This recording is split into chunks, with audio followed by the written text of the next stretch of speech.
कृष्ण की राधा के साथ लीलाएं और राधा की कृष्ण के लिए दीवानगी किसी से छिपी नहीं है।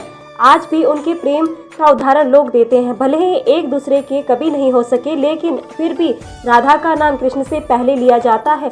आखिर ऐसी क्या वजह थी जिसके चलते राधा कृष्ण की प्रेम कहानी अधूरी रह गई? किसी को नहीं पता।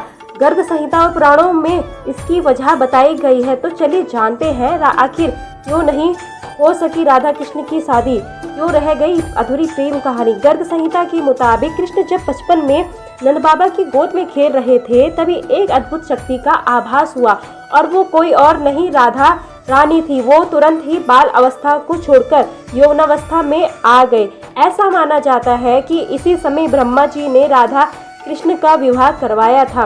विवाह होने के बाद कुछ भी सामान्य नहीं था।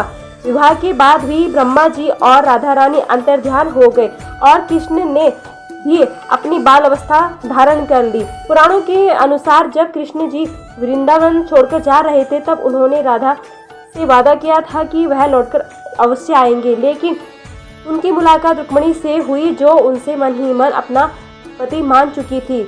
जब रुक्मिणी का विवाह किसी दूसरे से करवाया जा रहा था, तब श्री कृष्ण जी वहां पहुंच गए और उनसे विवाह कर लिया। पुरानी कथाओं के अनुसार राधा को रुक्मिणी का आध्यात्मिक अवतार भी माना जाता है और इन कथाओं की माने तो राधा कृष्ण का विवाह सीधे तौर पर नहीं हुआ, लेकिन दोनों जीवन भर एक दूसरे से प्रेम करते हैं।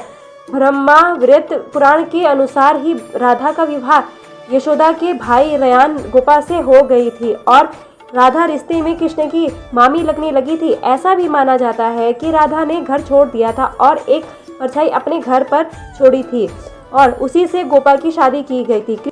श्री कृष्ण जी ने राधा से विवाह इसलिए भी नहीं किया था क्योंकि वे जानते थे कि रुक्मिणी ही राधा है। दरअसल राधा का एक रूप ही रुक्मिणी को माना जाता है, इसीलिए दोनों का विवाह नहीं हुआ है। राधे राधे।